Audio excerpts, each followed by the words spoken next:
Apa kabar ibu-ibu? Ibu, Alhamdulillah. Alhamdulillah. alhamdulillah. Ya, ada Ibu Rosmanah ini penggiat apa namanya aduhon, menghafal aduhon ya. Paling lambat, paling juga Bunda. Paling lambat ya. Nggak apa-apa ya. Oh, nggak apa-apa. Itu mah mau satu menghafal itu suatu proses. Jadi kita itu kalau kita sekarang lambat nggak masalah karena nanti juga akan dipercepat gitu oleh Allah gitu. Jadi nggak masalah Iya. gitu. Ya Ya. betul-betul. Ya. Baik. Ada Ibu Suci Mujiati, selamat datang, selamat bergabung. Baik. Alhamdulillah, alhamdulillahirabbil alamin. Rabbana lakal hamdu kama yanbaghi jalalikal karimi wa azimi sultanik wala haula wala quwata illa billahil aliyil azim. Masya Allah, subhanallah, subhanallah, maha suci Allah dengan segala kebaikannya dan astagfirullah, kita memintakan ampun kepada Allah apabila kita mempunyai kesalahan-kesalahan di dalam kehidupan ini, apabila kita mempunyai kesalahan dalam eh, memahami Allah, sifat-sifatnya, perbuatannya, dan alhamdulillah segala puji bagi Allah yang sudah memberikan kita kesempatan, ya, ilmu, kesehatan juga, sehingga kita di sini tuh bisa bersama-sama ya. Saya bukan yang terbaik ya, maksudnya yang terbaik, yang paling lengkap ilmunya juga bukan saya gitu kan. Kan tetapi kita bersama-sama mencoba mengkaji Al-Qur'an ayat demi ayat, satu demi satu ya, supaya kita bisa memahami memahami siapa sih zat yang paling baik kepada kita. Siapakah sih Al-Baru yang maha baik itu? Ya. Oh ya, mohon kepada yang ada di ruangan untuk memperbaiki ini apa namanya background saya kayaknya jadi agak agak ya ada yang terbuka ya. Baik, jadi terima kasih Mas Bojo. Ya, jadi eh, kita masuk ke dalam step lanjut di dalam keberagamaan kita.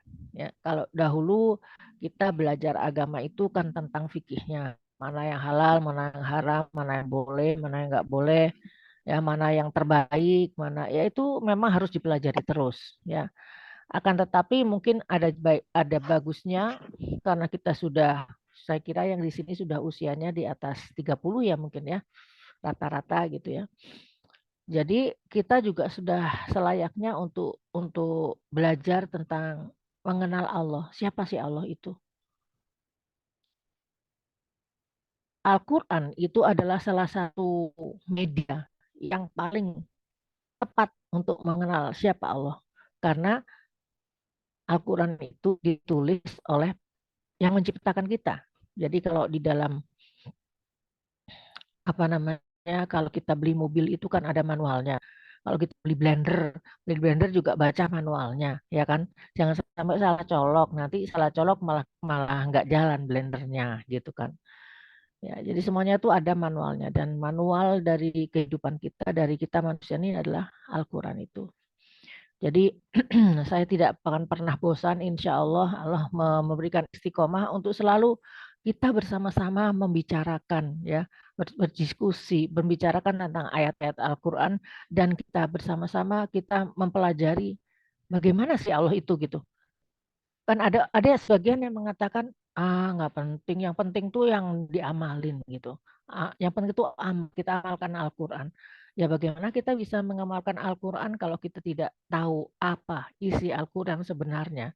Bagaimana kita bisa mengenal Allah kalau kita tidak tahu bagaimana Allah itu menurut kalimat-kalimatnya, menurut kalam-kalamnya, bukan menurut perkataan manusia. Ya, baik memang perkataan manusia itu juga guru-guru kita ya. para ulama-ulama besar itu juga menjadi salah satu sumber, tentu saja.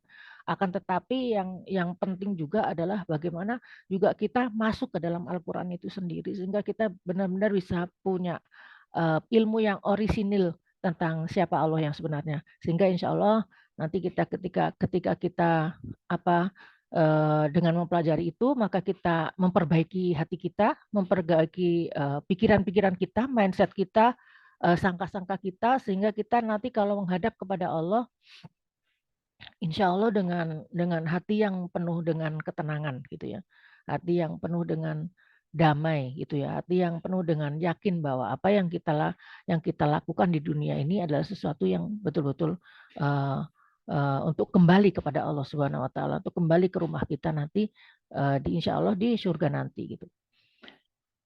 Baik, hari ini saya akan membahas sesuatu yang tidak enak untuk dibahas.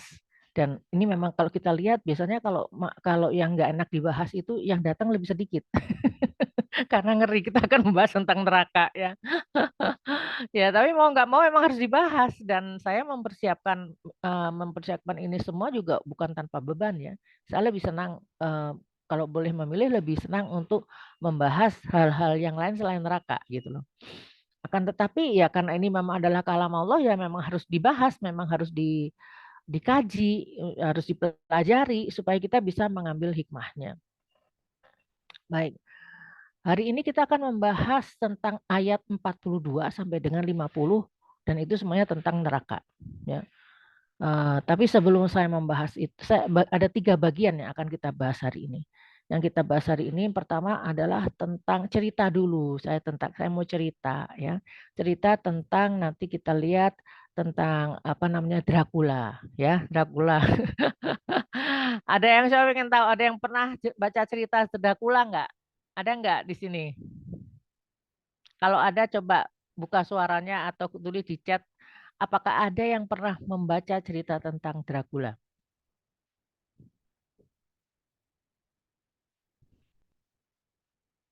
Iya, Masya Allah, Ibu Suci. Ya, serem. Memang serem sih membahas tentang neraka tuh serem. Saya juga kadang-kadang tuh sampai apa namanya membuat presentasi ini ya, mempersiapkan ini. Saya tidur tuh saya baca Quran gitu. Karena saya takut. Kemarin saya udah ngantuk ya jam 10 malam saya mau tidur tapi ada rasa takut gitu. Jadi takut ngeri gitu kan karena apa yang sedang saya ulik-ulik di komputer itu. Jadi akhirnya saya baca surat Al-Mulk sebelum saya tidur ya beberapa surat yang lain supaya saya merasa lebih dekat dengan Allah dan merasa bisa tidur dengan nyenyak. Alhamdulillah. Baik. Jadi itu pertama adalah tentang saya akan cerita tentang Dracula. Ya. Ini sejarah ya, bukan omong kosong ya. Karena nanti kalau dilihat ada. Nah, kedua saya akan membahas tentang tafsir Qur'annya. Ketiga tentang hikmahnya. Saya akan membahas tentang hikmah daripada kenapa kita mempelajari, kenapa adanya neraka dan bagaimana keadilan Allah itu ada di dalam penciptaan yang bernama neraka itu. Ya, baik. Saya juga mempelajari. Baik, masuk sesi 1 tentang Dracula. Ya, Dracula itu adalah sesuatu yang saya pikir Dracula ya Dracula lah gitu ya. Saya pikir juga fiksi gitu ya. Ternyata Dracula itu adalah sangat sangat dekat dengan Mehmet Al-Fatih. Mehmet Al-Fatih dari yang disebut dengan penakluk Konstantinopel pada tahun 1453 Hijri Masehi, ya, bukan Hijriah Masehi. Beliau menaklukkan Konstantinopel pada usia 19 tahun. Masya Allah. Ya, Masya Allah.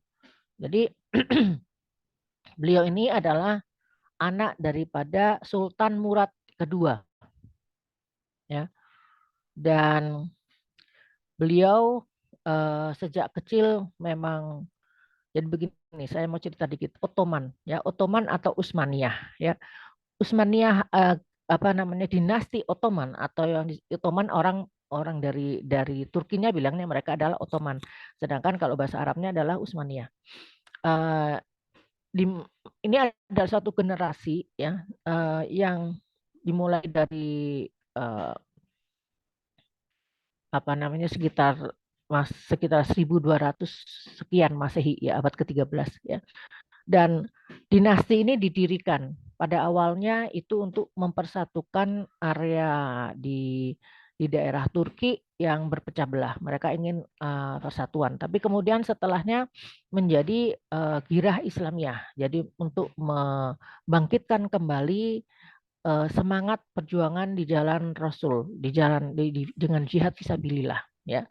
Dan mereka ingin sekali menjadi orang yang tersebut dalam surat Rum yang Golabatir Rum. Jadi akan Rum itu, Romawi itu akan runtuh, Konstantinopel itu akan runtuh gitu dengan salah seorang umat Rasulullah SAW, dan mereka ingin menggapai itu ya. Jadi Mehmet Al-Fatih ini cita-citanya itu bukan sekedar cita-cita dirinya sendiri, tapi itu adalah juga cita-cita dari dinasti Ottoman ya. Dan kemudian dia dididik, dan ini adalah satu generasi yang kemudian ketika dalam hadis disebutkan, saya pernah membahas ya hadisnya, bahwa nanti ada satu masa di mana Romawi, Konstantinopel atau Bizantium itu akan runtuh ya. Sabda Rasulullah begitu, dan pemimpin yang memimpin pergerakan itu adalah sebaik-baik pemimpin, dan kesatria-kesatria pendukung-pendukungnya, tentara-tentaranya adalah tentara-tentara terbaik begitu ya. Jadi banyak di antara kaum muslimin yang ingin bercita-cita ingin mewujudkan perintah dalam ayat Al-Quran yang di dalam surat Ar-Rum itu. Bahkan ada suratnya langsung ya, surat Rum ya. Rum itu artinya Romawi. Dan Romawi itu memang sangat lama berkuasa di muka bumi. Dia itu berkuasa sebelum Nabi Isa alaihissalam sampai sampai 1453 ini masih berkuasa.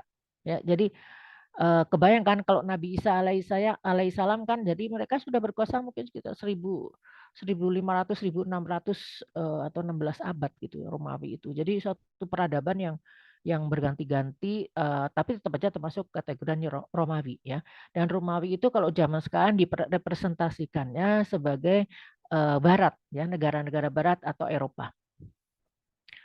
Kan kalau Amerika itu juga asalnya dari Eropa juga kan, mereka orang Eropa yang hijrah ke Amerika. Baik. Jadi kemudian Mehmet Al-Fatih, namanya sendiri sebetulnya Mehmet itu artinya Muhammad gitu ya. Tapi kalau di dalam bahasa Turki Mehmet gitu. Al-Fatih itu bukan namanya tapi julukannya. Julukannya adalah Al-Fatih, jadi yang pembuka atau penakluk. Mehmet sang penakluk. Jadi menaklukkan kota Bizantium ya atau Konstantinopel. Bayangkan umur 19 tahun itu sudah bisa menaklukkan. Umur 13 tahun dia sudah dinaikkan tahta ya. Tapi kemudian dinaikkan tahta tapi hanya sebentar karena para menteri-menterinya itu minta supaya ayahnya Murad II kembali berkuasa. Maka Mehmet balik lagi ya ke provinsinya, dan dia baru kemudian naik tahta sekitar umur 17 ya, ketika bapaknya Murad II itu meninggal dunia. Dan tidak lama, dan dia meneruskan keinginannya untuk menaklukkan Konstantinopel yang saat itu juga sangat ditentang oleh perdana menterinya Hamim Pasha, karena buat dia terlalu muluk lah apa yang dilakukan oleh Mehmet Al-Fatih ini. Dan jangan lupa loh, mereka ini penghafal Al-Quran loh ya. Mereka itu pejuang-pejuang penghafal Al-Quran. Dan Ottoman atau Utsmaniyah itu memang mempunyai tujuan fokus pada menyebarkan agama Islam. Karena itulah mereka masalah urusan perempuan, istana itu semuanya ada pengurusnya, yaitu harem, di harem. Jadi harem itu kalau setelah saya pelajari lagi, ternyata harem itu bukan sekadar kumpulan perempuan untuk memuaskan nafsu ya raja-raja Ottoman, bukan ya, karena raja Ottoman juga ada yang istrinya cuma satu juga ada gitu kan. Ada yang anaknya juga cuma satu ada gitu, anak laki-lakinya satu ada gitu. nggak semuanya juga berpesta memuaskan hawa nafsu dengan haremnya itu. Tapi sebetulnya harem itu prinsipnya adalah pembagian kekuasaan.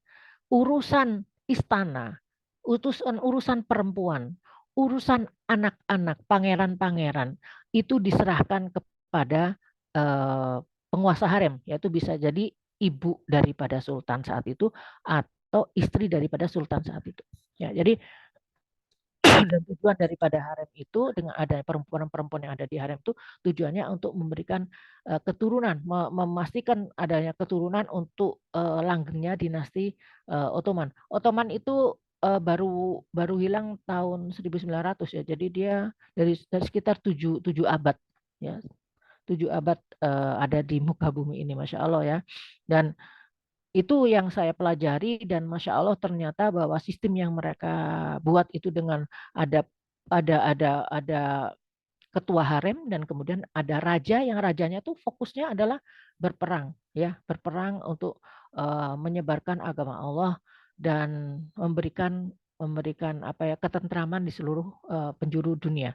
Dan kalau kita lihat lagi bagaimana sejarahnya itu bahkan ada kerajaan-kerajaan yang datang ya, yang datang kepada kepada Ottoman untuk minta menjadi negara di bawah Ottoman. Jadi Ottoman itu akhirnya menjadi sultannya itu adalah raja di atas raja, rajanya raja gitu. Jadi ada beberapa raja bahkan yang saya pernah perhatikan itu ada bahkan Raja Prancis pernah minta bantuan ya, minta bantuan supaya minta bantuan untuk rajanya itu Raja Prancis diculik oleh Raja Spanyol dan kemudian minta bantuan Ottoman untuk mengambil kembali atau menculik kembali dan dikembalikan ke tahta di Prancis. Ya, dan jadi sangat karena kebaikan yang ada di Ottoman, di mana Ottoman itu dinasti itu tidak memaksakan agama. Siapa yang masuk agama Islam boleh, siapa yang tidak mau masuk agama Islam nggak apa-apa. Kalau orang masuk yang Islam itu membayar pajak, orang yang tidak Islam membayar jizyah. Ya, nanti dulu teh, jangan dulu. Jadi ini banyak ceritanya. Kan ibu-ibu moga-moga senang ya dengan cerita ya. Asal jangan ngantuk. Karena saya perlu menceritakan ini karena ada hal-hal yang dalam film-film itu ada hal-hal yang sifatnya itu mendiskreditkan dari Sultan Mehmet Al-Fatih. Sehingga itu sekarang lagi gencar-gencarnya beberapa bulan terakhir mengatakan bahwa Sultan Mehmet Al-Fatih itu adalah seorang gay. Ya kan kebangetan itu. Ya, bagaimana bisa yang dipuji oleh Al-Quran dan oleh Rasulullah kemudian dikatakan gay gitu, dan itu baru ada beberapa bulan terakhir ini ya, karena makin maraknya gitu ya semangat Islam yang dikobarkan oleh Mehmet Al-Fatih ini ya, melalui ada film-film yang menceritakan tentang banyak film menceritakan tentang Mehmet Al-Fatih. Baik, nah sekarang Dracula siapa? Dracula itu namanya adalah Vlad ya. Vlad itu dia Vlad nomor 3. Vlad 2 itu adalah bapaknya. Nah, bapaknya ini ada, coba kita lihat kembali ke slide yang setelahnya teh, coba. Bapak dari Dracula ya atau Vlad 3 itu dia ada Vlad 2. Vlad 2 itu adalah raja di Wallachia, namanya Wallachia. Wallachia ini dia sekarang itu adalah daerah Rumania. Jadi kalau kita lihat ada Moldavia, ada Transilvania saat itu ya, zaman itu zaman abad ke-15 itu, maka Wallachia itu adalah termasuk daripada semuanya menjadi Rumania ya, dan Wallachia adalah bagian dari Rumania yang sekarang ya, bagian dari Rumania yang sekarang. Jadi Wallachia itu ada di bagian selatan daripada Rumania. Saat itu dikuasai oleh uh, Roman Ortodoks, jadi Kristen Ortodoks ya. Nah, kemudian kita lihat di atas itu ada Austria ya, sebelah kiri lagi itu adalah Hungaria, sebelah kanan bawah adalah Ottoman, dan di bawah dari Wallachia itu adalah Ottoman ya. Dengan ibu kotanya saat itu adalah Edirne. Edirne itu ibu kota dari Ottoman sebelum sebelum Istanbul atau Konstantinopel itu ditaklukkan ya. Baik, jadi ceritanya begini, Wallachia ini sebelumnya di atasnya itu ada Hungaria, yang kuat saat itu adalah Hungaria, itu ada di sebelah dari Transilvania. Itu negara Katolik. Katolik. Jadi kan zaman dulu kan Katolik dengan Kristen atau lagi disebut dengan Roman Ortodoks itu memang tidak akur ya. Memang dari dulu memang tidak akur gitu. Sehingga Vlad II jadi bapak daripada si Dracula itu, dia itu meminta ya bantuan Ottoman. Dia datang kepada Sultan Murad II, bapak daripada Sultan Mehmet Al-Fatih, untuk memberikan untuk istilahnya bergabung lah gitu. Padahal dia tuh jadi dikatakannya berkhianat gitu. Dia dikatakan berkhianat karena dia harusnya itu kan menjadi pertahanan ya, pertahanan Hungaria dan Eropa dari serangan Ottoman kan begitu. Ya, tapi apa namanya Vlad II ini melihat bahwa ada banyak kebaikannya di negara Ottoman itu sehingga dia memilih untuk menyatakan diri sebagai pengikut daripada Ottoman dan Ottoman menjadi daerah apa ya daerah di dalam persemakmurannya Ottoman gitu Wallachia itu ya dan sebagai tanda bahwa dia itu menginginkan sekali hal itu, ingin bergabung dengan Ottoman, maka dia mengirimkan dua orang anaknya, slide satu teh, masuk ke slide yang sebelumnya, mengirimkan dua orang anak yaitu Vlad yang ketiga, ya Vlad yang ketiga. Jadi kalau kalau zaman dulu orang-orang Eropa kan namanya kan apa namanya sama sekarang juga ada kan Charles 1, 2, 3 gitu ya. Zaman sekarang itu. Nah, zaman dulu juga gitu ya Vlad itu ada beberapa Vlad 1, 2, 3. Nah, ini ada Vlad ketiga. Itulah disebut dengan Dracula ya. Jadi dia mengirimkan Vlad dan juga Vlad III dan adiknya yang bernama Radu untuk dididik oleh Sultan Ottoman Murad II dan kemudian menjadi dididik selama hampir 6 tahun ya 4-6 tahun. Mereka tinggal bersama dengan Mehmet Al-Fatih itu di kota Edirne, ibu kota Turki saat itu. Dan selama 6 tahun mereka dididik segala macam ilmu yang sama dengan Mehmet Al-Fatih. Dididik tentang kesusastraan, tentang bahasa, tentang geografi, tentang apa ilmu berperang, ya itu semua dididik oleh Sultan Murad II kepada Dracula dan juga Radu adiknya ini. Nah, cuman pada akhirnya nanti Radu ini menjadi sangat ganteng sekali dan dia masuk ke dalam agama Islam. Dia sangat senang dengan didikan Ottoman, dia mendapatkan hidayah, dia masuk menjadi Muslim.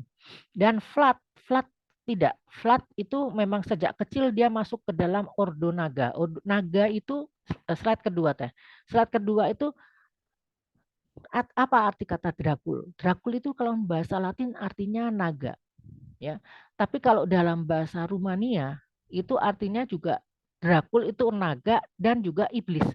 Jadi saat itu ada suatu komunitas ya komunitas setan lah ya yang namanya Ordo Dracul ya Ordo Dracul dan Murad II itu sebetulnya Murad II Vlad II itu sebetulnya menjadi apa namanya anggota daripada Ordo Dracul ini ya dan Vlad III atau Dracula itu sendiri dia itu sudah dilantik di situ dibaptis oleh Ordo Dracul itu sejak usia 5 tahun ya kalau yang Radu enggak karena masih kecil waktu itu. Nah kata Dracula artinya naga, kata Dracula ya dalam bahasa saat itu artinya adalah keturunan dari Dracul, keturunan dari naga atau juga keturunan dari iblis. Jadi kita lihat bahwa memang apa ya memang masa lalu daripada Dracula itu memang memang memang seperti ini ya. Kemudian kembali lagi ke atas coba teh.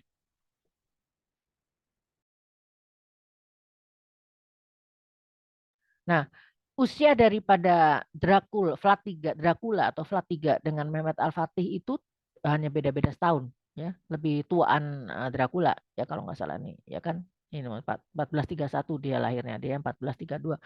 Dan mereka tuh belajar bersama tapi nggak akur gitu maksudnya bukan nggak akur gitu Vlad itu sering Vlad III itu sering sering oleh tutornya itu sering dihukum karena dia suka nggak nurut karena dia suka bandel dia suka pokoknya segala macam halal dan suka kadang-kadang tuh itu loh membunuh binatang Ya, binatang ketika kecil sukanya bunuh-bunuh binatang tanpa sebab. Nah, itu tanda-tanda hati-hati kalau ada ya anak kecil membunuh binatang itu harus disegera disembuhkan, harus diberikan pengertian karena itu adalah satu sifat yang dilakukan oleh banyak orang-orang menjadi serial killer gitu. Ya.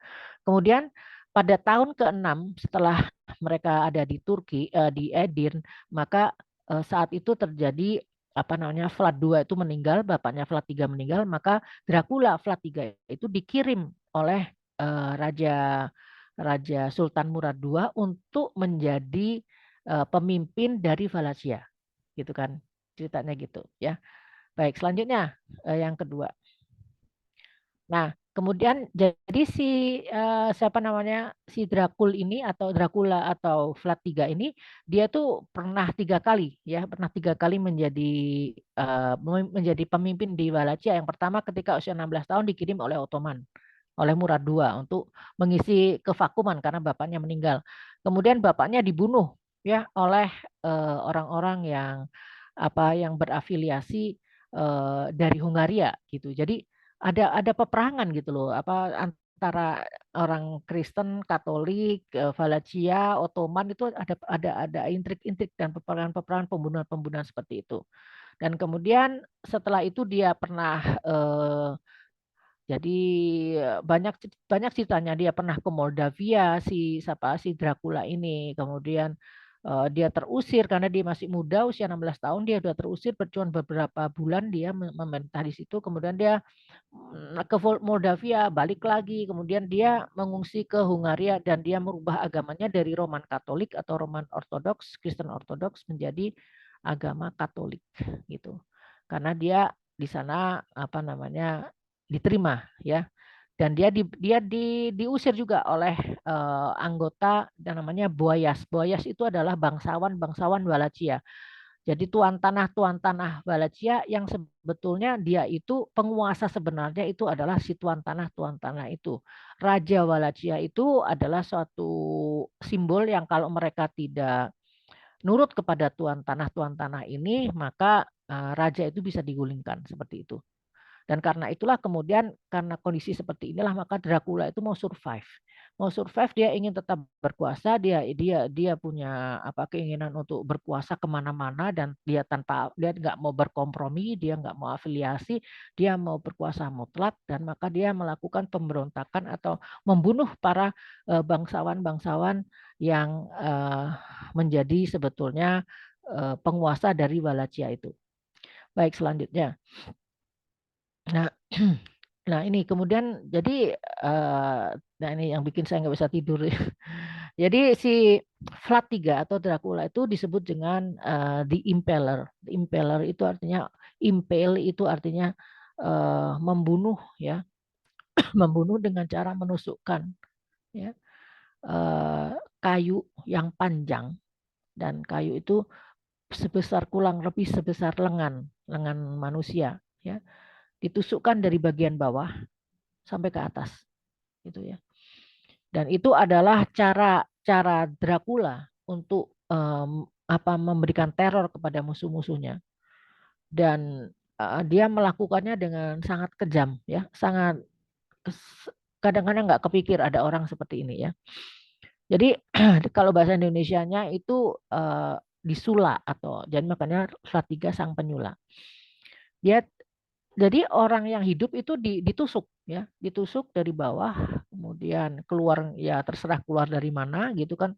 Kemudian setelah itu eh, ditusuknya hidup-hidup dan dia mati ya di tiang itu ya. Jadi kalau kalau kita pernah tahu tentang salib ya, salib itu kan orang disalib ya. Kalau di Romawi zamannya Nabi Isa alaihissalam itu kan hukuman buat orang tahanan-tahanan itu kan disalib ya, disalib itu dipaku ya di 3 tangan 2 kaki 1 dia dipaku dan kemudian dibiarkan itu sampai mati ya. Jadi matinya ya ada nggak dikasih makan nggak minum, ada yang tergantung orangnya, ada yang 2 hari mati 3 hari mati 4 hari seminggu tergantung orangnya. Nah kemudian kalau Dracula ini eh, melakukan penyulaan itu sama hidup gitu, hidup dan kemudian dibiarin sampai dia mati gitu kan. Nah Dracula ini memang orang yang suka haus darah. Ya, dia menyulah musuh-musuhnya, dia membuat teror kepada orang nggak dia sukai, dia sulah. Ada ibu dan bayinya dia nggak suka. Jadi belum tentu orang yang bersalah gitu yang disulah sama dia, tapi orang yang dia pengen aja gitu ya.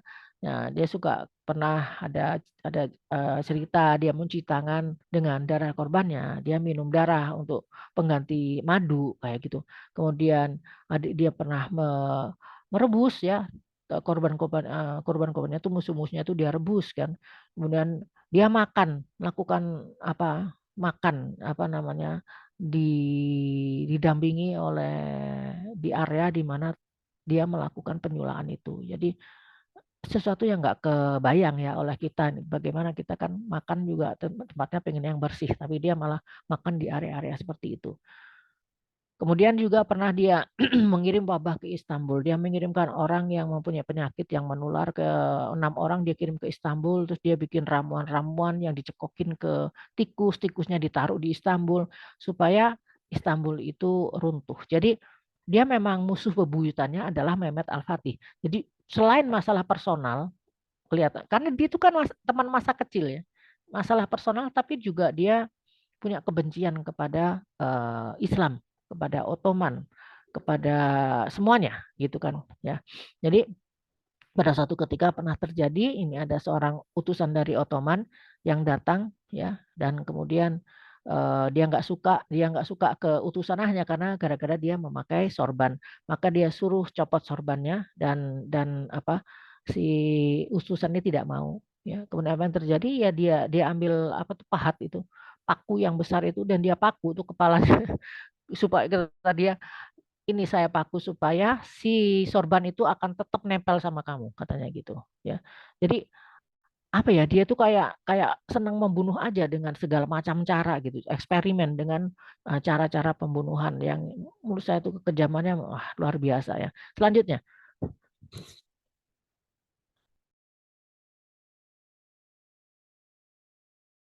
yang parah yang ada hal-hal yang parah menurut saya yang pertama ketika dia dia membuat sebuah benteng namanya benteng Ponari ya yang di luar dari ibu kota ya dan dia kemudian dia membangun benteng itu dia minta bantuan keluarganya dia bantu bantuan pangeran-pangeran ya maksudnya dari keluarganya pembesar daripada tuan tanah yang disebut dengan boyas ya. Tuan tanah itu yang mempunyai kekuasaan apa jadi perkumpulan tuan tanah itu yang mempunyai kekuasaan yang sebenarnya pada Wallachia dan dia meminta apa namanya bantuan ya baik finansial maupun tenaga kepada pangeran-pangeran maupun juga boyas-boyas itu dan kemudian ketika itu sudah bangun itu sudah selesai maka dia dengan entengnya dia menyulah ya para pangeran yang sudah keluarganya sendiri yang sudah membantu dia itu. Kemudian ada juga bangsawan-bangsawan Wallachia yang saya bilang sebut dengan Boyas. Boyas itu ada tuan tanah yang dia juga mereka tuh tidak sepenuhnya kan mereka tuh punya punya tekanan terhadap penguasa raja dari Wallachia sehingga dia apa namanya dia nggak suka gitu diatur oleh tuan tanah itu. Jadi kemudian dia mengundang suatu hari dia mengundang seluruh bangsawan bersama dengan keluarganya dengan anaknya dijamu ya. Setelah dijamu selesai digeret keluar dan disulah gitu kan. Pernah juga dia menyulah secara total 30.000 pedagang Turki. Jadi kan itu kan ada perdagangan ya. Pasti kan itu daerah perbatasan ya si Valasia itu. Jadi ada perdagangan-perdagangan dan selama dia berkuasa itu dia sudah kurang lebih 30.000 pedagang Turki itu disulah. Jadi belum tentu punya salah tapi ya karena dia orang Turki aja disulah gitu kan. Kemudian yang paling parah yang membuat Raja apa Sultan Mehmet Al-Fatih itu marah adalah ketika dia itu apa namanya membunuh 20.000 tentara Ottoman dalam satu malam. Jadi karena dia menguasai bahasa bahasa Turki, maka dia mendapatkan informasi-informasi tentang kedatangan tentara Ottoman ke daerah dia dan dia menjebak tentara itu, dia jebak sedemikian rupa dan bahkan dia juga menyamar dia masuk ke dalam ke dalam apa namanya tentara itu menyamar sebagai salah satu tentara karena bisa berbahasa Turki. Pokoknya dia intriknya segala macam. Akhirnya tentara Ottoman itu bisa dikalahkan. Dan selama satu hari satu malam, 20.000 tentara Ottoman itu disula oleh dia dan konco-konconya itu ya. Jadi Masya Allah nih, kebayang nggak sih betapa sakit jiwa ini Dracula ini Maya. Nah, kemudian tentang kematian dari Vlad III, kemudian kan marah ini kalau di dalam gambar ini, oh bukan yang ini ya. Jadi ada di dalam film, jadi ada film yang menggambarkan tentang, uh, udah dua film ya yang saya tahu tentang, yang menggambarkan tentang pertentangan antara Vlad dengan Sultan Mehmed, ya Sultan Mehmed Al-Fatih itu. Yang satu versi Hollywood, ya, yang satu lagi ada versi bukan Hollywood, ya, yang versi Hollywood itu yang mengatakan bahwa Sultan Al-Fatih itu jahat, sedangkan Dracula adalah pejuang Wallachia, ya pahlawan Wallachia, ya. Jadi diputar balik itu. Baik, kemudian dia mati kalau kalau dibunuh oleh yang disebut dengan pasukan Deliler, ya. Deliler itu adalah salah satu pasukan berkuda yang berani matinya Ottoman, ya, yang mereka itu memang mereka bukan orang, mereka itu adalah bukan kayak Janissary yang Janissary itu sejak dari awal tuh dibina ya kayak kita TNI begitulah. Tapi yang disebut dengan Deliler itu adalah mereka tuh dulu punya masa-masa gelap lah gitu. Mereka pengembara tinggal di hutan, eh, apa namanya, mungkin kalau kita kan bilang mah bandit gitu ya.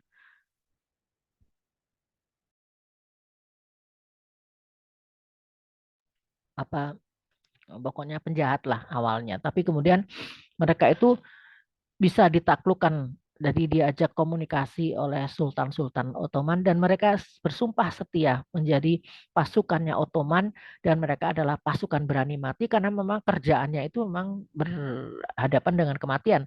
Tapi kemudian mereka dibekali oleh sholat, dibekali oleh apa namanya ilmu-ilmu syariah sehingga mereka dihindarkan, diarahkan untuk tidak melakukan dosa-dosa yang besar, tapi diarahkan untuk menjadi seorang syahid gitu. Nah, dalam cerita versi dari apa namanya dari Turki itu yang membunuh, ya yang mengejar itu adalah Deliler ini kemudian dibantu oleh Janissary atau TNI-nya Ottoman, ya setelah tahap kedua. Tapi yang membunuh itu adalah pasukan kecil ini yang beranggotakan 7 orang. Dan kalau nanti ada yang berminat untuk melihat filmnya ya di Deliler ini, hati-hati dengan versinya karena ada versi juga yang versi bukan Islam yang lebih ke arah untuk menghasut ya. Jadi ini nanti apa namanya kita lihat bagaimana ya bagaimana uh, kalau kita lihat film ini saya sendiri melihatnya sebagai um, kontemplasi gitu loh bahwa ada orang-orang baik ya bahkan bisa dan syahid ya insya Allah syahid di jalan Allah, akan tetapi karakternya nggak kayak kita ya. Selama ini kita akan beranggapan bahwa orang-orang yang baik yang soleh itu adalah yang pakai sorban, yang apa namanya yang penampilannya itu soleh lah gitu loh, tapi padahal uh, para syahid itu belum tentu penampilannya seperti itu. Jadi penampilan itu sebenarnya bukan yang paling utama ya, yang paling utama adalah amal dan hati ya. Innallaha la yanzuru ila amwalikum eh, ambalikum wa auladikum walakinallaha yang duru ila kulubikum wa amalikum. Ya, demikian sabda Rasulullah SAW bahwa Allah tidak melihat keturunan kamu, anak-anak kamu, tidak melihat harta kamu, berapa banyak harta kamu, ya, berapa berapa rapihnya kamu, berapa kerennya kamu, tapi yang Allah lihat itu adalah hati kamu dan amalan-amalan kamu. Oke, selanjutnya.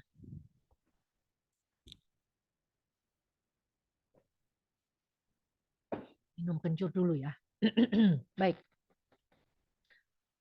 Sekarang kita masuk ke bagian kedua, yaitu tentang tafsir dari kita hari ini, yaitu tafsir surat Ad-Duhan. Ad-Duhan ayat 43. Oke. Mbak, apa hubungannya sama sama tadi tentang Dracula? Nanti ada di kesimpulannya di apa yang sesi ketiga ya.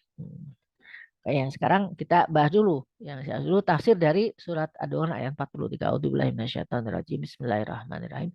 Inna syajarataz zaqqum ta'amul asim.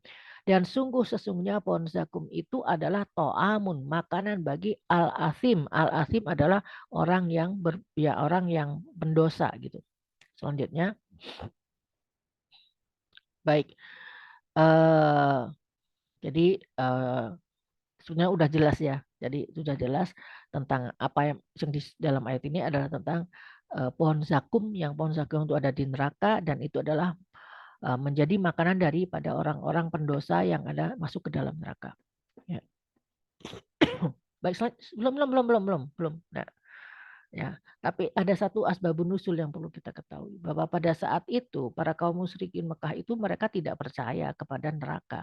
Ya. Nah, ini ayat ini berkaitan juga dengan apa namanya Isra Mi'raj ya. Jadi ketika Rasul Isra dan Mi'raj itu kan orang-orang musyrik Mekah itu kan tidak percaya gitu bagaimana Rasul itu, apalagi Mi'rajnya itu ya. Mi'rajnya Rasul itu sampai ke surga, ke neraka, ke Sidratul Muntaha, bertemu dengan Allah dan sebagainya, dan mereka tidak percaya. Ya. Kemudian Abu Jahal berkata saat itu ya, kita tidak percaya pada Mi'rajnya Abu Kasyah katanya gitu. Abu Kapsyah katanya, atau Rasulullah SAW. Dia dia mengancam kita semua, maksudnya ke musyrikin Mekah dengan ancaman neraka yang bahan bakarnya batu ya.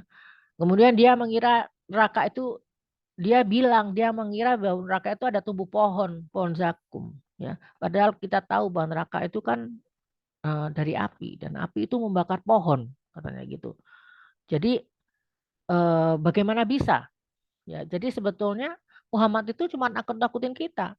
Kan itu ada, kan gini kan, api. Api itu kan biasanya dinyalakan dari kayu, ya kan? Sekarang Muhammad mengatakan bahwa ada pohon, ada kayu di neraka, gitu kan? Nggak mungkin, kan pasti dia terbakar, terbakar si pohon zakumnya itu. Jadi ini Muhammad nih ngacau. Dia hanya nakut-nakutin kita aja. Sebetulnya yang dimaksud dengan makanan yang ada di neraka itu adalah kurma dan keju katanya. Yaitu dia memperolok-olok Rasulullah SAW. Baik, selanjutnya.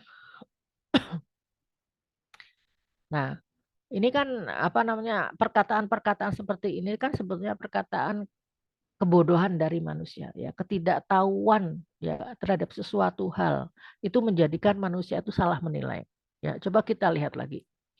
Ya, kalau di dalam kan orang musyrik Quraisy itu tidak mempercayai bahwa di neraka ada tumbuh-tumbuhan, ada pohon zakum, ya. Tapi sebetulnya ada banyak keajaiban di dunia ini aja, sudah ada banyak keajaiban. Contohnya adalah tentang ditemukannya apa lautan ya, yang di dalamnya ada apinya. Ya, jadi ada lavanya, ada gunungnya, ada apinya dan gunungnya. Sama surat At-Tur dikatakan wal bahril masjur ya, dan ada demi lautan yang di dalamnya terdapat api. Ya.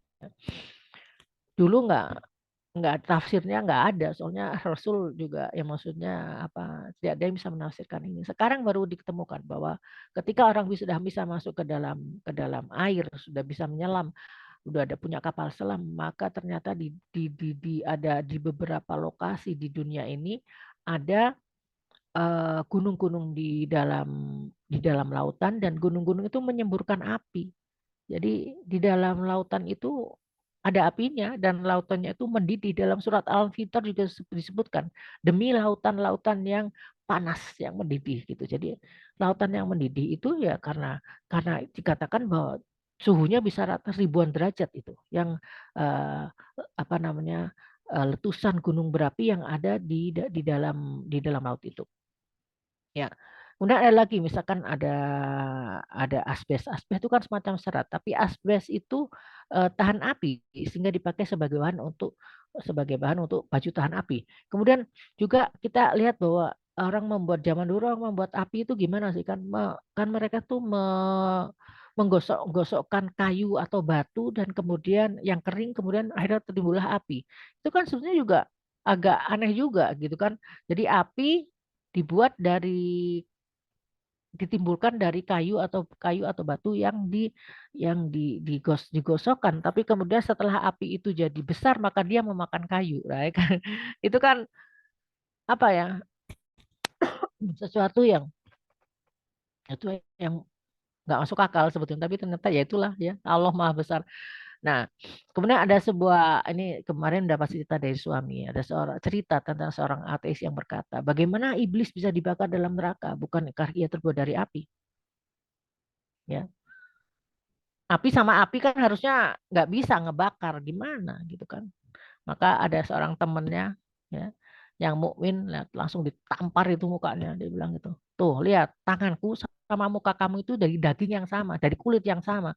Tapi kan sakit kan? Saya bilang gitu.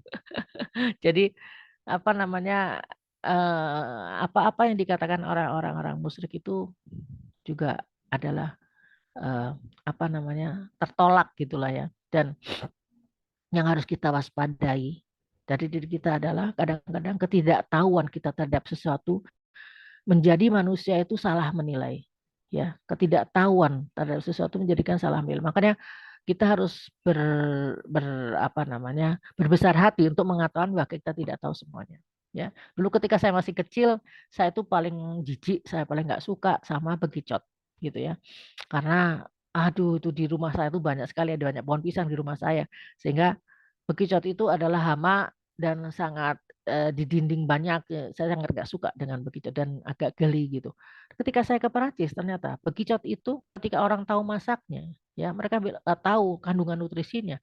Ternyata di Perancis itu bekicot itu menjadi makanan elit yang tidak dijual di sembarang tempat. Dia dijualnya di restoran-restoran yang besar dan dia dimasak dengan keju yang termahal dan dengan sayur yang termahal yaitu asparagus.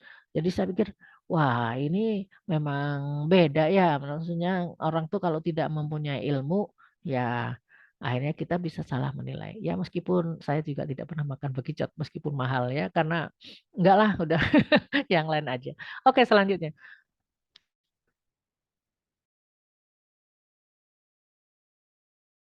Baik.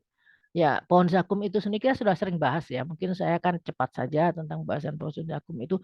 Jadi pohon zakum itu akarnya dari dasar neraka ya, dan dia buah zakum itu apa namanya adalah pohonnya itu bentuknya seperti kepala setan ya. Dia kalau dimakan tidak mengenyangkan, ya, tidak menghilangkan lapar, tapi orang memakannya juga karena merasa lapar.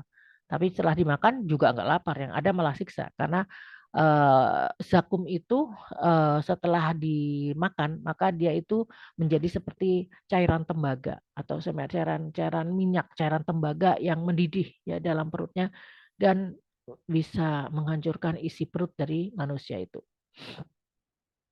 Jadi ya sekilas. Oke, selanjutnya karena saya masuk akan kita berapa menit lagi Teh?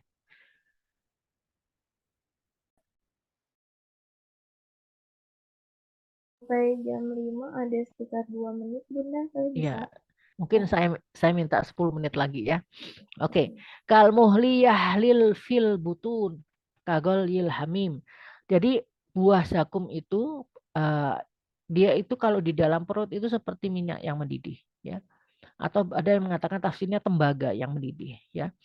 Dan mendidihnya itu adalah sangat-sangat panas, lebih daripada panasnya air. Ya.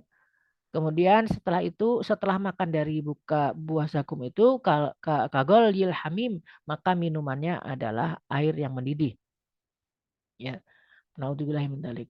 Masya Allah. Selanjutnya, ya, khuduhu fa'tiluhu ila sawa'il jahim. Summa subbu fauqa ra'sihi min azabil hamim. Ya, khuduhu, maka apa?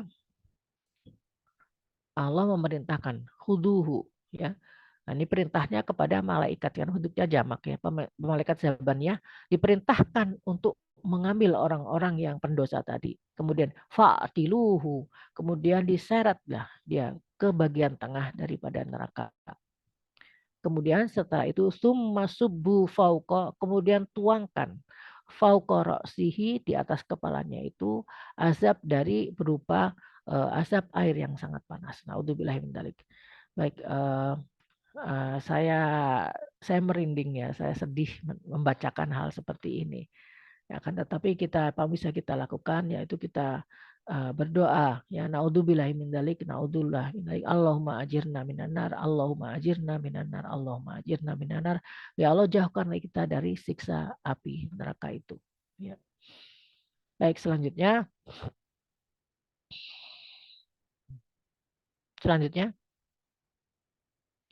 ayat 49. Zuq innaka antal azizul karim. Inna hadza ma kuntum bihi tamtarun. Ya, zuk, rasakan sekarang. Ya, rasakan azab yang kamu dulu itu kamu ragukan. Ya, dan sesungguhnya innaka, sesungguhnya engkau wahai manusia, ya, anta, kamu itu adalah al azizul hakim. Ya, kamu itu adalah yang maha perkasa, lagi maha mulia, al azizul karim maksud saya. Ya, inna hadza ma kuntum bihi tamtarun, dan ini adalah azab yang dulu kamu meragukan tentangnya. Selanjutnya kita lihat apa maksudnya. Ini hubungannya dengan asbabun nuzulnya, ya. Asbabun nuzulnya tidak jauh dari Abu Jahal, ya. Jadi Abu Jahal ini apa namanya, musuh yang terbesar ya daripada Rasulullah SAW, yang paling keji ya.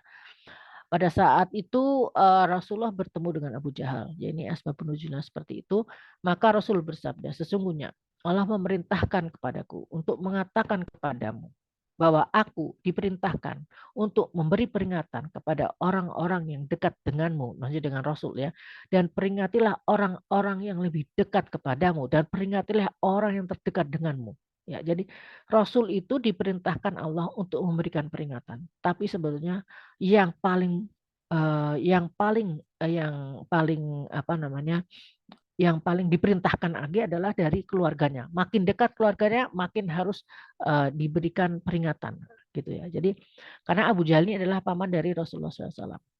Ya. Kemudian marah ya Abu Jahal ini, kan pamannya yang maksudnya ya lebih tua gitu kan, maka dia renggut bajunya dari tangan tadi bajunya tuh dipegang gitu, bajunya Rasul tuh. Kamu tuh tidak akan mampu berbuat sesuatu terhadap diriku, dan tidak pula temanmu itu, ya maksudnya teman-teman Rasul. Sesungguhnya kamu telah mengetahui bahwa ana, ya, aku adalah orang yang terkuat, ya, al aziz di Batok, di lembah Mekah ini, dan aku adalah orang yang al azizul karim. Aku adalah orang yang perkasa lagi mulia, ya. Jadi kalimat Abu Jahal ini oleh Allah direkam, innaka antal azizul karim. Yang guamu dulu Abu Jahal mengatakan bahwa aku adalah orang yang paling apa namanya, paling gagah dan paling mulia, ya. Karim, mulia, karim itu bisa mulia, bisa pemurah, ya. Aku adalah orang yang mulia, yang pemurah, ya. Maka sekarang kata Allah, zuk, rasakan. Kamu yang dulu mengatakan kamu itu Al-Azizul Karim, kamu juga sekarang merasakan azab neraka yang kamu wa kuntum biha tamtarun, yang kamu selanjutnya yang kamu meragukan tentang adanya hari neraka itu. Ya. Baik, selanjutnya teh. Baik. Sebelum saya masuk ke bagian ketiga, saya ingin memberikan sedikit ya informasi tentang beberapa serial killer yang kejam, ya. Ada orang-orang yang kejamnya keterlaluan. Saya pernah beberapa kali itu membaca tentang serial killer itu, dan mereka itu kejamnya ampun-ampunan, sampai saya juga nggak mau baca gitu ya. Akan tetapi ternyata dengan membaca mereka, saya jadi memahami kenapa perlu adanya neraka. Oke, baik. Yang pertama ini ada banyak ya serial killer itu, yang ada Jeffrey Dahmer, yang dia itu adalah pemburu berantai selama 14 tahun, yang dia memakan, membunuh, melecehkan ya anak laki-laki, memutilasi dan memakan 17 orang. Itu yang ketahuan loh ya. Itu yang ketahuan karena ada kan itu kan selama 14 tahun tuh nggak semua kan dia berganti-ganti tempat gitu. Jadi ada yang nggak tahu di mana dia gitu karena pada pada yang dia diketemukan di apartemen, tapi yang sebelumnya ada di sebuah pedesaan. Jadi kan nggak tahu dikubur di mana atau mungkin tinggal tulangnya saja ya, nggak tahu ya. Dan ini adalah orang yang ketika kecil itu di apa tidak diurusi lah sama orang tuanya, bapak ibunya bercerai dan dia itu suka membunuh binatang, suka melihat bangkai, suka melihat mayat ya. Jadi memang ada penelitian bahwa apabila ada anak-anak yang suka dengan benda-benda mati ya, maksudnya binatang-binatang mati atau suka membunuh binatang, maka itu harus betul harus harus dikoreksi gitu, harus oleh ayah ibunya diberi pengertian karena itu adalah awal yang sangat buruk. Ya, karena membunuh binatang itulah binatang itu tidak memberikan apa mudarat apa-apa tapi dibunuh oleh anak yang masih kecil. Jadi harus dikoreksi ya. Ada lagi yang disebut dengan Harold Shipman itu seorang dokter yang membunuh 218 pasiennya ya. Dan dia apa dihukum mati setelahnya. Kemudian ada banyak banget ya 218 dan dia hukumannya ya seumur hidup sampai mati dia diulang berapa kali gitu juga 100 dia hidup 100 tahun tapi hidup lagi 100 tahun hidup lagi tetap aja dia tidak bisa apa hukumnya itu tidak bisa membalas kejahatan dia ya. Ada lagi John Wayne Gacy yang dia dia sebagai badut ya jadi menjalankan posisinya sebagai badut padahal dia ada orang punya pekerjaan sebagai wakil presiden dalam sebuah apa namanya perusahaan tapi dia sakit jiwa kalau menurut saya ini sakit jiwa jadi memperkosa menyiksa membunuh 33 remaja laki-laki selama 6 tahun dan akhirnya dia dihukum mati juga. Oke selanjutnya ini mah cuma 3 ya banyak sekali cerita-cerita yang aneh-aneh yang serem-serem gitu ya tentang mereka ini. Baik kemudian kita masuk kepada kesimpulan kita hari ini yaitu adalah neraka itu adalah keadilan dari Allah. Yang pertama ya coba kita berpikir lagi. Korban-korban kejahatan yang meninggal itu apabila mereka beriman kepada Allah, maka nasib akhirnya adalah di surga. Jadi uh, itu tergantung dari itu ya daripada Allah nanti makanya ada hari Yaumuddin hari pengadilan kan seperti itu. Tapi bagaimana keadilan terhadap orang yang melakukan kejahatan ini bila neraka tidak ada? Apakah mereka apakah mereka udah selesai aja mati terlalu enak buat mereka ya karena itu ada beberapa penjahat itu yang bahkan dihukum jadi gini kan membunuh satu orang saja bisa membunuh satu orang ya dengan sengaja dengan berencana itu hukumannya itu adalah yang paling ringan itu adalah hukuman mati hukuman mati ya kalau 20 tahun penjara itu kalau dia tidak sengaja. Jadi kemarin makanya saya tertarik dengan Sambo itu karena saya pengen tahu apa sih ya pengadilan itu seperti apa. Jadi bahkan kalau yang ada yang dia sampai 218 korbannya ya. Berarti kalau kalau dia dengan berencana kan dia dihukum matinya 218 kali gitu. 218 kali gitu dihukum mati gitu loh. Tapi dia matinya cuma sekali karena cuma ada mati sekali di dunia ini. Berarti adil nggak nih? Ya, maka coba kita pikirkan adil nggak gitu dengan kejahatan dia yang berlipat ganda seperti itu. Dan bagaimana keadilan itu diberikan pada korban-korban yang meninggal ini? Kan jadi dari yang pertama yang saya sebutkan adalah keadilan maaf ini saya salah copy paste ya. Maksud saya gini, yang pertama adalah keadilan eh, eh, hukuman buat orang yang melakukan itu gitu loh. Dia kan patut mendapatkan lebih daripada apa yang dia lakukan karena dia melakukan berpuluh kali atau beratus kali. Yang kedua adalah keadilan dari korban itu sendiri. Karena korban itu tidak hanya sekedar ya, dia tidak hanya sekedar dibunuh. Dia tidak hanya kalau dibunuh saja jadi misalnya direncanakan dibunuh kemudian didor ya kayak kemarin kasusnya Sambo ya itu kan nggak ada penyiksaan nggak ada yang lain. Berarti itu aja bisa dihukum mati, gitu kan? Nah, bagaimana dengan orang yang ditipu, dibunuh, dilecehkan, kemudian dipotong-potong, kemudian dimakan, kemudian berlipat ganda gitu kan? Atau yang tadi disula, berapa hari dia baru mati dengan kesakitan yang sangat sangat sakit gitu. Ini dia harusnya hukumannya tidak hanya sekedar mati gitu. Kalau yang di Islam kan ada hukum kisos. Ada hukum kisos itu artinya tangan dengan tangan, kaki dengan kaki, nyawa dengan nyawa kan gitu. Berarti kalau misalnya begitu kan berarti si harusnya ya kalau si korban ini korban serial killer ini ingin membalas, maka dia akan membalas yang sama kan. Dilecehkan, dibunuh, dimutilasi, dimakan, apa. Nah kan tidak terjadi gitu loh. Jadi maksudnya tidak terjadi kalau dia di dunia ini dihukum mati kan orang dalam sistem peradilan kita orang dihukum mati mah dia ditembak kursi listrik atau apalah gitu. Tapi maksudnya tidak ada penyiksaan gitu loh. Demi yang disebut dengan human right gitu ya. Tapi kalau begitu berarti nggak adil dong gitu. Ya, jadi harus ada keadilan, ya. Nah, karena itulah makanya ada ya Yaumuddin dan kemudian ada pembalasan yaitu neraka. Baik, yang kedua, kalau seandainya ancaman neraka itu enggak ada. Ya, kalau kan kita baru ngomong ancaman, kan nerakanya belum kita lihat gitu kan. Naudzubillah min dzalik. Tapi kalau ancaman itu neraka itu enggak ada gimana? Sekarang aja ada ancaman neraka aja, kejahatan merajalela, orang menipu di mana-mana, orang riba di mana-mana, orang yang human trafficking juga banyak, orang yang jujur yang itu aja ada neraka gitu. Kalau misalnya itu nggak ada neraka, jadi artinya nggak ada aturan-aturan dari Allah.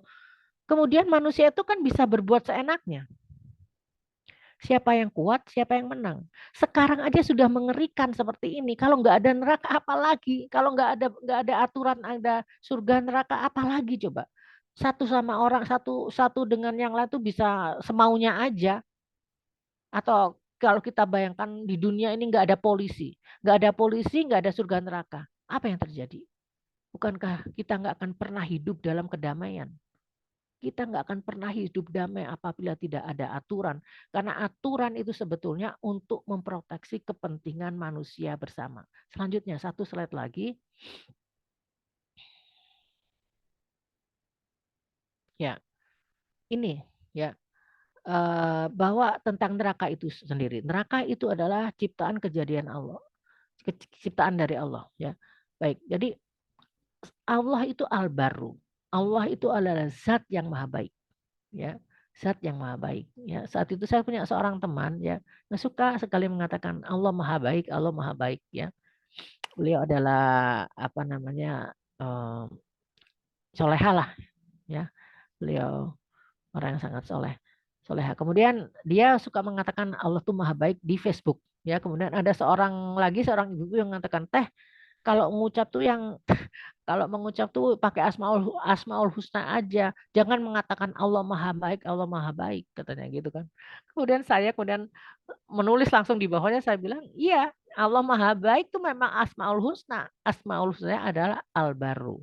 Gitu. Jadi saya juga kasihan sama teteh yang baik yang suka mengatakan Allah maha baik itu, tapi juga kasihan juga sama yang mencela gitu karena ternyata dia mencela padahal dia nggak tahu bahwa Allah tuh mumpung punya satu asmaul husna yang namanya al-baru, itu Allah yang maha baik ya. Allah yang maha baik artinya apa? Segala ciptaannya itu baik. Semua kejadian itu baik. Allah itu maha rahman, maha rahim. Semua yang terjadi di alam semesta, ciptaannya, itu semuanya baik. Ya. Sebetulnya yang menjadikan orang melihat baik atau tidak baik, manusia. Sekarang itu kan yang hakikatnya ya. Kebenarannya adalah semua ciptaan Allah itu baik. Baik. Sekarang kita lihat manusia. Bagaimana manusia melihat kebaikan itu? Manusia itu, kan tadi saya bilang, manusia itu bisa menjadi sandera dari ketidaktahuannya. Dia bisa salah menilai karena ketidaktahuannya. Maka sebetulnya manusia itulah sendiri yang memberikan cap kepada sesuatu, ciptaan maupun kejadian dengan kata baik dan buruk gitu. Ya. Kemudian pertama, kedua, ciptaan-ciptaan Allah yang buruk dalam tanda petik, saya bilang tanda petik, yang menurut pandangan manusia buruk gitu, atau menurut pandangan Allah, pandangan manusia itu jahat gitu, itu menjadikan efek manusia itu buruk sangka kepada Allah. Ah, Allah jahat ya, bikin neraka. Kenapa sih bikin kayak gituan sih? Kenapa sih gitu? Ya, kenapa nggak bikin yang baik-baik aja? Katanya Allah maha baik ya. Ya, kemudian yang ketiga, pada hakikatnya, ciptaan aturan yang Allah berikan di muka bumi ini bukan untuk kepentingan Allah, melainkan untuk kebaikan manusia itu sendiri. Ya, ini kata-kata saya rangkuman ya, filosofis, tapi nanti kita diskusikan lagi apa maknanya gitu. Jadi kalau kita ya sholat, sebetulnya sholat itu untuk meninggikan Allah atau untuk meninggikan diri kita sendiri. Kalau saya bilang, sholat itu tidak meninggikan Allah karena Allah itu sudah maha tinggi, sudah al-ali, maha besar, al-akbar, maha azim, yang maha mulia, maha besar. Jadi Allah itu kalau seluruh manusia itu tidak menyembah kepada Allah, ingkar semua kepada Allah, ya Allah tetap aja maha besar. Sama halnya dengan lautan, lautan itu demikian luas, mau diambil berapa galon pun buat minum kita misalnya kita atau buat keperluan kita, tetap ya namanya apa namanya lautan itu tetap luas gitu. Atau bahkan lautan itu kita masukkan garam ya sekian ton ke dalam lautan itu. Lautan itu tetap asinnya sama. Tidak akan merubah pH-nya. Sama aja karena demikian luasnya. Jadi gitu. Jadi itu baru tentang sholat. Membaca Al-Quran. Apakah Al-Quran itu dengan membaca Al-Quran maka Allah menjadi makin hebat, menjadi makin amazing, menjadi makin terpuji? Ya enggak juga gitu kan. Enggak ada. Allah mah tetap sudah mutlak ya, maha tinggi, maha mulia, maha baik, maha hebat, maha segalanya itu. Tapi kalau kita baca Quran, ya kita menjadi lebih sehat, stres kita berkurang, kita dijanjikan kemudahan dalam mendapatkan kebaikan di dunia, dan kita bisa mendapatkan dijanjikan masuk surga dan bisa memberikan syafaat kepada keluarga gitu. Jadi kan baliknya ke kita sendiri. Allah menyuruh kita untuk berzakat, bersedekah. Apakah supaya Allah nggak akan dapat manfaat dari sedekah kita, tapi kita yang mendapat manfaat dari sedekah kita karena kita dilipat gandakan, kita menjadi sehat, kita menjadi wow lah segala kebaikannya. Jadi sebetulnya semua ciptaan Allah itu baik.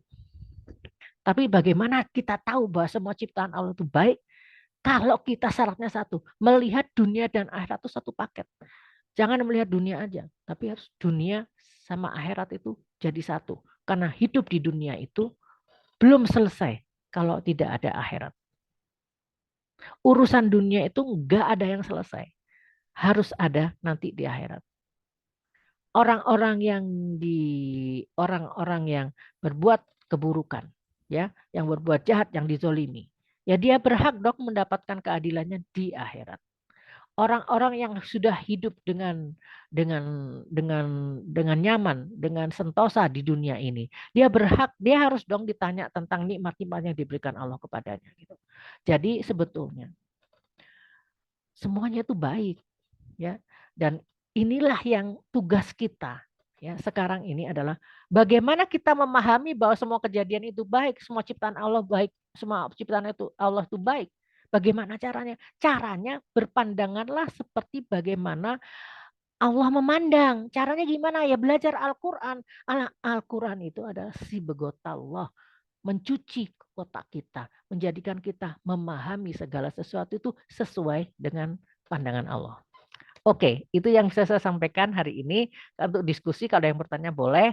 Ini adalah suatu jalan yang panjang buat teteh-teteh juga untuk bisa memahami apa yang yang kita bicarakan hari ini. Akan tetapi saya ingin merenungkan satu hal. Saya ingin bertanya, Apakah sama-sama ya, saya juga kontemplasi. Apakah ada keburukan yang benar-benar buruk tanpa ada kebaikannya di dunia ini? Ya. Oke, saya serahkan pertanyaan ini menjadi kontemplasi dan bisa dilanjutkan dengan tanya jawab. Silahkan Teh moderator.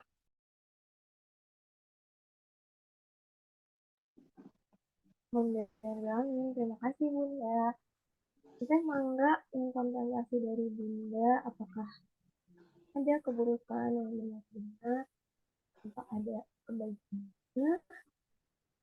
Terus di sini tuh tadi ada dari Ibu Suciati, alhamdulillah agama Islam bikin hati adem, tenang.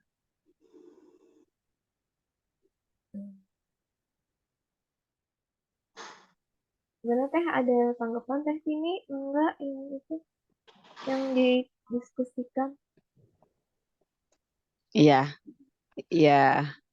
Eh, kalau saya dapat pencerahannya, jadi neraka itu mungkin terkorelasi dengan misalnya tadi misalnya Vladimir itu ilmu baru juga.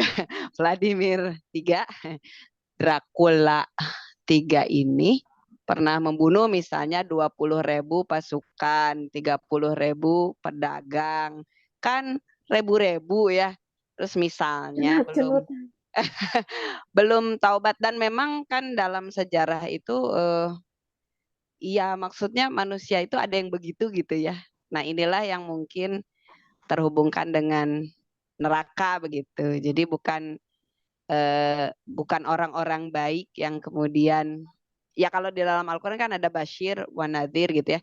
Kalau orang yang sudah cenderung baik ya disemangati dengan Bashir ya, berita baik.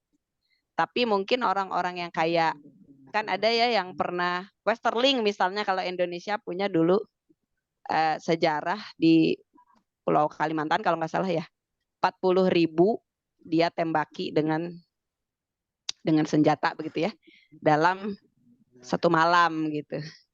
Nah memang dapat idenya kan, kalau misalnya taruh kata masing-masing punya keluarga dan merasa sedih ya, satu orang terus kehilangan keluarganya, itu kan pasti minta kisos ya, minta keadilan.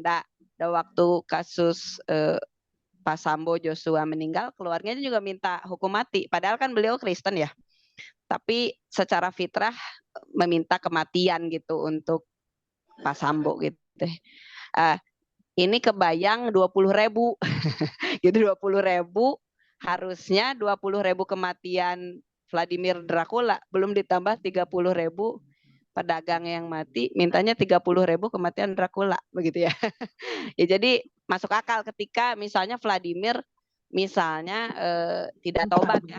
Saya tidak di masanya, tidak di masa Vladimir ya. Tapi kalau secara keadilan kan memang dibutuhkan hanya untuk kasus itu saja udah 50.000 ya kematian diminta tentang Dracula ini gitu. Saya dapatnya pencerahannya memang di situ. Jadi keadilan ya. Jadi bahwa neraka ini bukan hanya sekedar berita dari Allah, tapi juga terhubungkan dengan keadilan Allah begitu. Tentu saja mungkin kalau orang-orang yang baik ya tidak ya. Begitu Mbak Hani. Ini dapat pencerahan maksudnya saya.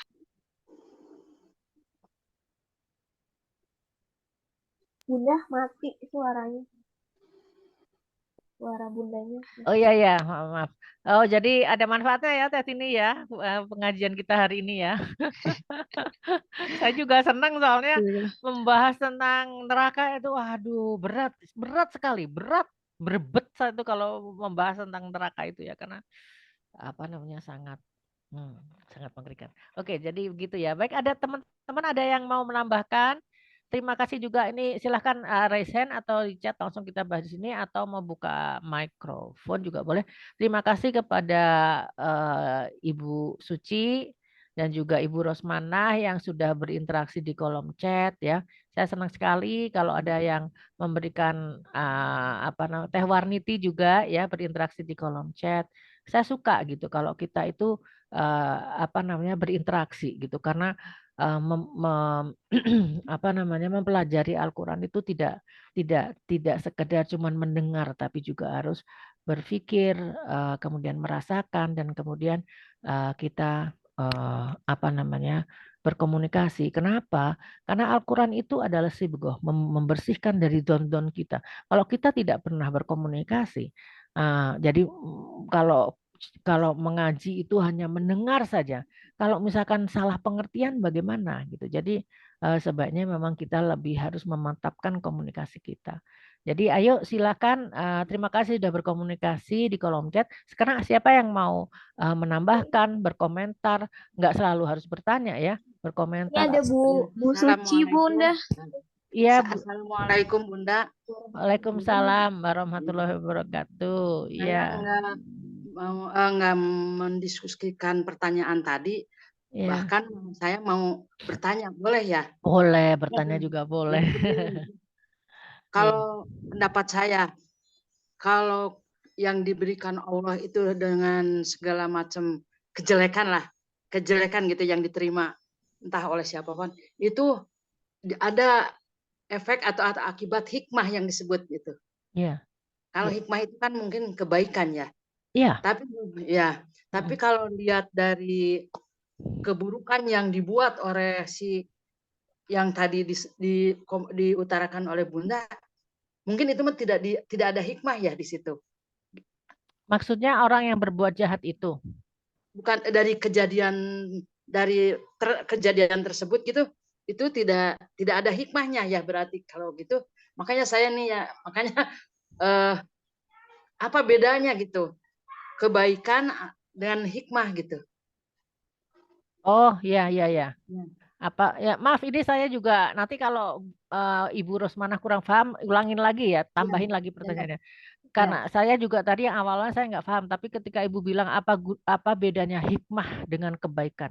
Nah itu. Ya. Nah, kebaikan itu adalah albir atau albir ya. Laisal birru ada di dalam surat Al-Baqarah ayat 177 ya. Jadi kebaikan pada intinya aja ya, saya sebutkan bahwa kebaikan itu adalah sesuatu yang baik yang dideskripsikannya itu sesuai dengan apa yang Allah sukai. Itu adalah kebaikan. Ya. Akan tetapi kebaikan itu sendiri juga ada yang dimaklumi, yang biasa diketahui oleh orang. Ada kebaikan yang tidak langsung bisa terlihat, tapi harus dicari hikmahnya atau kebijakan Allah di dalam kejadian itu. Nah, contoh begini, ada kebaikan yang tadi bilang, kebaikan yang terlihat jelas. Misalnya gini, senyum. Orang ramah kepada orang lain, tersenyum, suka memberi, ya.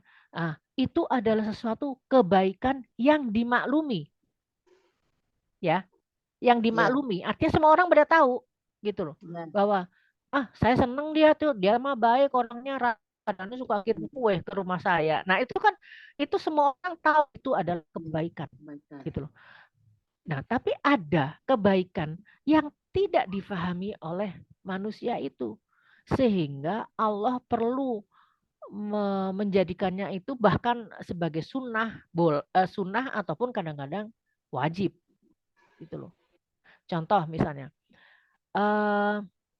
sholat. Apakah sholat itu satu kebaikan? Apakah semua orang mengetahui, memahami bahwa sholat itu sebuah kebaikan? Coba saya tanya Ibu Rosmanah. Ya, kebaikan. Semua orang? Iya. Belum tentu. Kita orang Islam bilang bahwa sholat itu adalah kebaikan karena kita diajarkan di dalam agama Allah memberitahu kita bahwa sholat itu adalah baik. sholat tanha anil fasya'i wal munkar misalnya kayak gitu. Ya. Ada lagi sholat itu bisa untuk kesehatan segala macam lah gitu. Saya pernah dipuji oleh orang Prancis karena dia bilang, kamu tuh beruntung loh Han, kamu tuh sholat. Kenapa? Saya bilang gitu.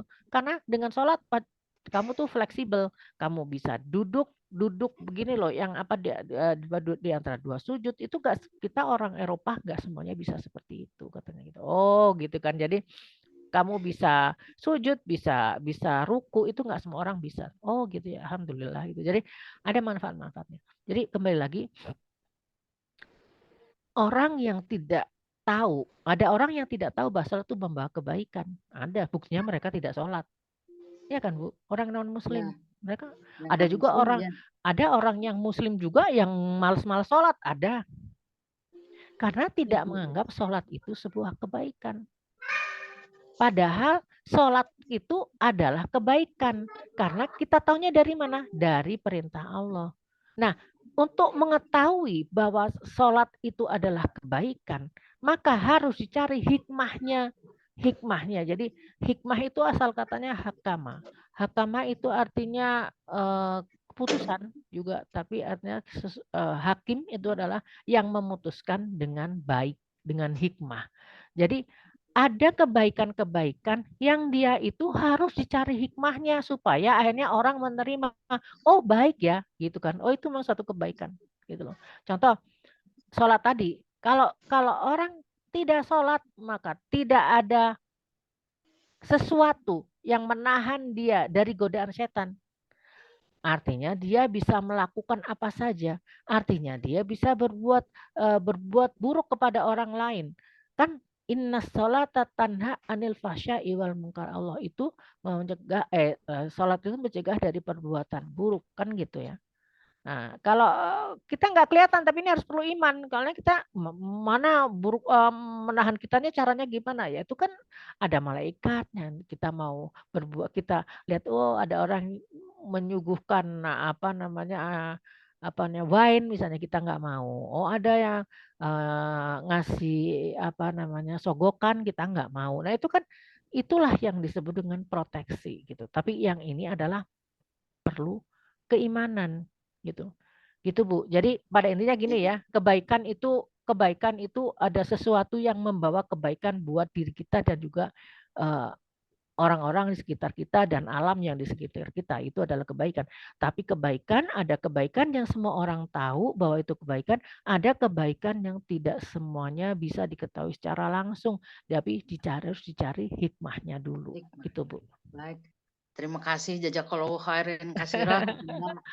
Mengerti saya, alhamdulillah. Alhamdulillah. Aduh, senang sekali saya kalau bisa ada yang paham ya. Terima kasih Bu Rosmana. Alhamdulillah.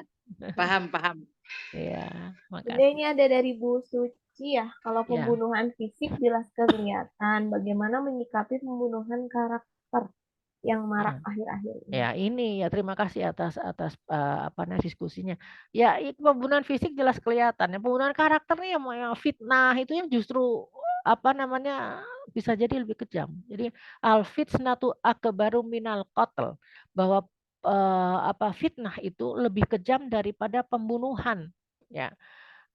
Sekarang apakah fitnah itu apa sih Mbak kalau dalam bahasa Arab ya? Itu kan ayat Al-Qur'an surat Al-Baqarah ya. Jadi yang disebut dengan fitnah. Fitnah itu adalah segala sesuatu yang mendatangkan kemudaratan ya buat kita semua ya. Jadi misalnya korupsi itu adalah fitnah ya. Maraknya perzinahan itu adalah fitnah ya. Misalnya apalagi LGBT itu adalah fitnah gitu ya. Nah, kemudian jadi kalau di sini kalau pembunuhan karakter itu fitnah juga. Pembunuhan. Jadi gini, ada fitnah bahasa Indonesia, ada fitnah bahasa Arab ya. Kalau yang di Al-Qur'an itu arti fitnah dalam bahasa Arab. Nah, kalau di dalam bahasa Indonesia artinya menjadi sangat sempit, yaitu memfitnah, mengatakan sesuatu yang tidak benar. Baik. Sekarang ada tuh al-fitnatu akbaru minal qatl, bahwa fitnah itu lebih besar daripada pembunuhan. Kalau pembunuhan kelihatan siapa yang bunuh, orang bisa dihukum. Kalau pembunuhan karakter kadang-kadang sulit untuk di trace gitu, mau diperdatakan sulit gitu, harus menemukan bukti segala macam. Apalagi sekarang ini zaman online ya segala macam. Orang bisa bicara apa saja, orang bisa menghujat apa saja, orang bisa memfitnah apa saja. Memang ini adalah zaman akhir zaman gitu ya. Jadi ini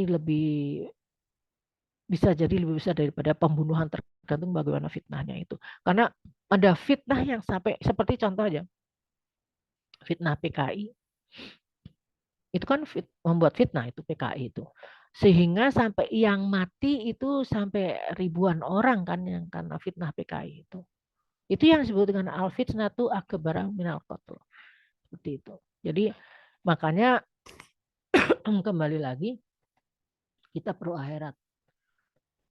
akhirat supaya hal-hal yang nggak kelihatan ini, fitnah-fitnah pembunuhan karakter seperti ini kan nggak kelihatan gitu kan, diproses susah. Nah itu nanti ya di akhirat.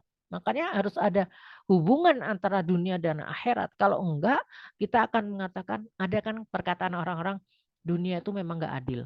Sebetulnya itu salah. Dunia nggak adil, yang bikin dunia siapa? Allah. Berarti Allah nggak adil. Salah itu. Ya. Jadi keadilan itu hanya bisa difahami ya, hanya bisa dipahami ketika kita menggabungkan dunia dan akhirat. Kalau dunia saja maka pasti terjadi ketidakadilan. Terima kasih Ibu Cuci. Apakah ada yang mau ditambahkan? Silahkan, mau buka mikrofon juga boleh.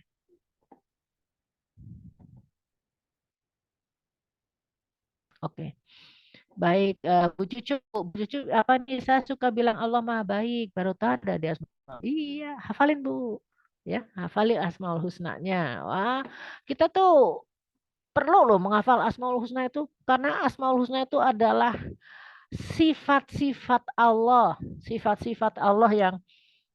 yang kadang-kadang di luar daripada apa yang kita pikirkan. Jadi harus kita pelajari. Dulu saya pernah juga membahas tafsir Asmaul Husna. Ya. Ibu pernah tahu, misalnya saya tambahkan satu lagi ya. Misalkan asyakur. Allah tuh asyakur. Ya. Coba saya mau tanya, kira-kira artinya apa Allah itu asyakur? Ada yang bisa jawab nggak?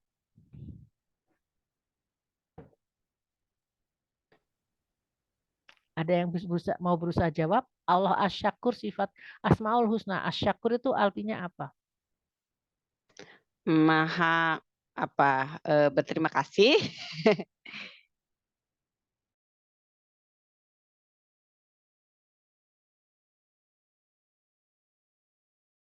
Baik, Maha berterima kasih. Jadi maksudnya yang berterima kasih siapa? Kita atau Allah? Kalau dari Allah membalas kebaikan gitu. Iya, gitu. Jadi Allah itu ya, Allah itu asyakur, artinya Allah itu maha mensyukuri hamba-hambanya yang mau taat sama Dia. Mensyukuri hamba-hambanya yang mau tawakal sama Dia. Mensyukuri hamba-hambanya yang suka berzikir kepadanya. Mensyukuri hamba-hambanya yang ingat kepadanya. Mensyukuri hamba-hambanya yang bertakwa kepadanya. Itu maksudnya. Jadi bukannya asyakur, kalau yang dulu saya tahu kita harus menjadi hambanya yang bersyukur gitu kan, kita harus begitu kan, saya harus jadi hamba bersyukur, apa-apa saya harus bersyukur, alhamdulillah. Tapi ternyata Allah mempunyai Asmaul Husna asyakur.